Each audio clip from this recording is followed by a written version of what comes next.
When people talk about the greatest voices in soul music, Smokey Robinson's name is always near the top of the list. As a singer, songwriter, and producer, he helped shape the sound of an entire generation. With more than 4,000 songs to his credit, countless timeless classics, Grammy Awards, and a place in the Rock and Roll Hall of Fame, his influence on music is almost impossible to measure. Yet behind the legendary career lies a story of hardship, determination, and an incredible passion for music that began long before the fame. Smokey Robinson was born and raised in Detroit, Michigan, but the story of his family started much earlier. His father had an extraordinary life filled with hardship and courage. Born in Alabama in the late 1800s, he experienced racism and violence from a very young age. As a child, he delivered newspapers to earn a few cents each week, but an older white teenager repeatedly bullied him and stole the money he worked so hard to earn. For years, Smokey's father kept quiet because he feared that if his older brothers fought back, his entire family could become victims of racial violence. Eventually, after enduring years of abuse, he decided he had enough. During another confrontation, he defended himself with a small pocket knife. Knowing the consequences could be deadly in the segregated South, he made the heartbreaking decision to leave home forever. At only 12 years old, he climbed onto freight trains, traveled across the country, and never saw his family again. As a child, Smokey first felt sympathy for his father. But as he grew older, his thoughts shifted toward his grandmother. She watched her youngest son disappear one day without ever knowing what had happened to him. That realization became one of the saddest parts of the family story. Life in Detroit wasn't easy either. After Smokey's mother passed away when he was only 10 years old, his older sister moved back home with her own children. Suddenly, the house was packed with family members, creating a household filled with laughter, chaos, and constant struggle. Although they lived in poverty, Smokey never truly realized how poor they were. Nearly every family in the neighborhood faced similar conditions. The children shared beds, the house was crowded, and there was very little money. But what they lacked in material possessions, they made up for with love. Looking back years later, Smokey admitted they had almost nothing. Still, those memories weren't filled with sadness because everyone around them lived the same way. Their neighborhood felt like one large family where people looked after one another. One funny memory still makes him smile. Their house was never locked because there was simply nothing valuable to steal. As he joked years later, anyone breaking into the house would probably need to bring something rather than take something away. Despite growing up with financial struggles, one thing always gave Smokey hope: music. Even before elementary school, he loved writing poetry and making up songs. His imagination seemed endless. One day, his first-grade teacher organized a school play based on the famous folk character Uncle Remus. Smokey was chosen to play the lead role. During rehearsals, he asked his teacher if he could write a song for the production instead of simply using the piano melody that had already been prepared. She encouraged him to try. The result became the first original song anyone outside his family ever heard. His mother sat proudly in the audience, celebrating his achievement as though he had already become a famous composer. She proudly told everyone she could find that her son had written his own song. For Smokey, that encouragement became unforgettable. Music quickly became more than just a hobby. His sisters often joked that he woke everyone up every weekend by singing at the top of his lungs early in the morning. While they wanted to sleep, his mother always defended him, believing his voice would someday change his life. She turned out to be right. As Smokey grew older, another incredible experience shaped his musical journey. One day, he met a young girl named Aretha Franklin after her family moved into the neighborhood. When Smokey first heard 6-year-old Aretha sitting at the piano singing Amazing Grace, he couldn't believe what he was hearing. Even at such a young age, she played with remarkable confidence and sang with a maturity far beyond her years. The moment left a lasting impression on him. Neither of them knew that both children would eventually become two of the most celebrated figures in music history. By the age of 11, Smokey had become serious about performing. Along with his close friends Ronald White and Pete Moore, he formed a vocal group called the Five Chimes. Unlike the informal singing groups they had enjoyed as younger children, this group had real ambitions. Inspired by neighborhood harmony groups, they practiced constantly and dreamed about becoming professional entertainers. There was another reason they loved performing. The local girls always gathered to hear them sing. As the group gained confidence, they eventually changed their name to the Matadors and continued improving their harmonies. Around the same time, Smokey met another future superstar, Diana Ross. She lived only a few houses away, but at first he had no idea she could sing. Years later, after moving to Detroit's Brewster Projects, Diana contacted Smokey and asked him to listen to her new vocal group. That group would eventually become the Supremes. Growing up in Detroit wasn't always safe. Many of Smokey's childhood friends became involved in crime. Some robbed gas stations, others spent time in juvenile detention, and some never survived their dangerous lifestyles. One heartbreaking memory involved a childhood friend who was shot by police while attempting to steal Christmas cards from a parked car. Experiences like these convinced Smokey that he wanted a different future. He also remembered witnessing a violent fight between groups of teenagers using baseball bats instead of fists. Watching people seriously injure one another shocked him so deeply that he decided he wanted no part in that kind of violence ever again. Although many of his friends invited him to join robberies, he always refused. Years later, he shared an important lesson with his own children. He never accepted peer pressure as an excuse for making bad decisions.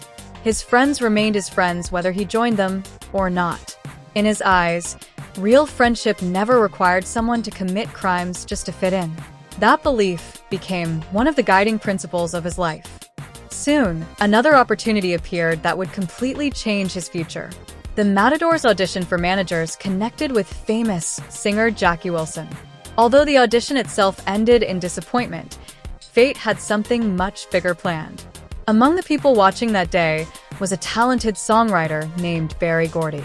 Instead of focusing on the group's performance, Gordy became fascinated by Smokey's original songs. After the audition, he approached the young songwriter to ask where those songs had come from. That single conversation marked the beginning of one of the most important partnerships in music history.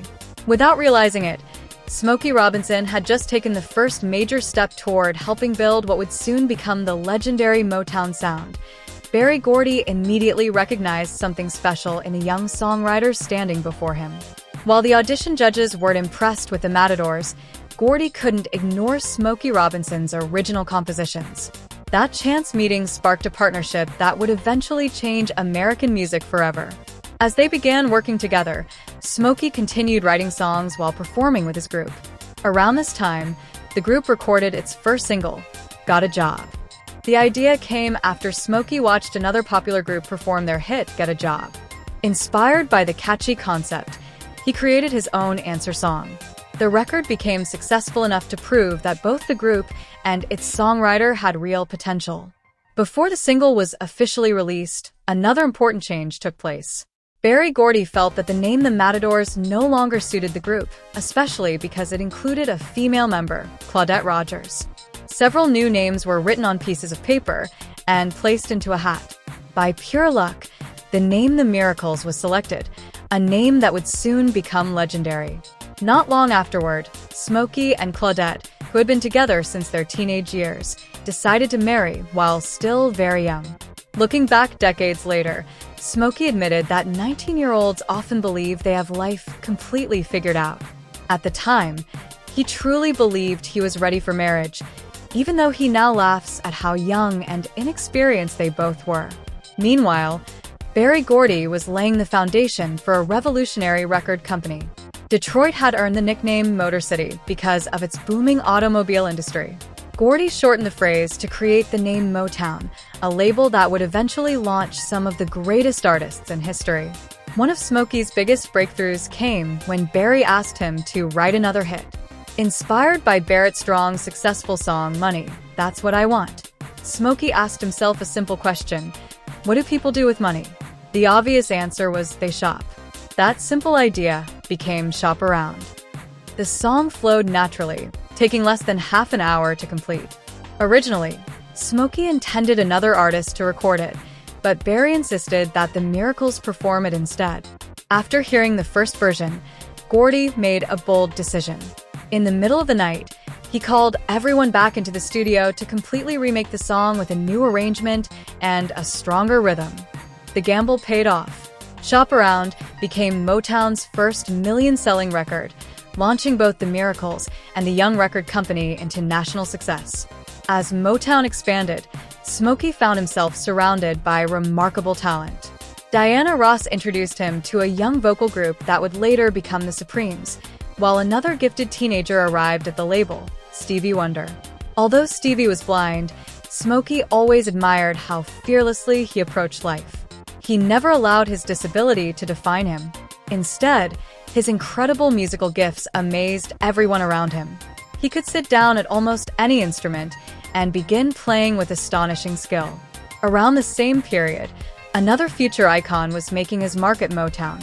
Marvin Gaye first joined the company as a drummer before becoming one of its greatest singers. Smokey immediately recognized his extraordinary voice and believed Marvin possessed the ability to become one of the finest vocalists of his generation. Smokey's songwriting also reached new heights. One of his most beloved compositions, You've Really Got a Hold on Me, became a massive success and later attracted the attention of an up-and-coming British band called the Beatles. When the group recorded their own version, Smokey felt deeply honored. He never imagined that musicians from across the Atlantic admired his songwriting so much. Years later, members of the Beatles openly admitted that Smokey Robinson had been one of their greatest musical inspirations. During the civil rights movement, Smokey witnessed history unfold from a unique perspective. He met Dr. Martin Luther King Jr., who visited Motown because he believed music had the power to unite people in ways politics often could not. Dr. King even praised Motown's artists for helping break down racial barriers by bringing audiences together through music. At many concerts in the American South, audiences were still separated by race. Black fans sat on one side while white fans sat on the other, divided by ropes or barriers. One evening, Smokey decided enough was enough. When tension broke out between audience members, he stopped the performance and asked organizers to remove the dividing rope. He reminded everyone that they had come together because of music, a universal language built on love rather than hate. Slowly, people crossed the divide, danced together, and enjoyed the show side by side. For Smokey, it became proof that music could accomplish something truly powerful. His songwriting brilliance continued with another timeless classic. After writing My Guy for Mary Wells, Smokey created My Girl for the Temptations. He believed David Ruffin's emotional voice could bring warmth and tenderness to the lyrics, and he was absolutely right. Although Smokey always hoped his songs would last, he never imagined My Girl would become one of the most recognizable love songs ever recorded. Decades later, audiences around the world still sing every word, regardless of language or nationality.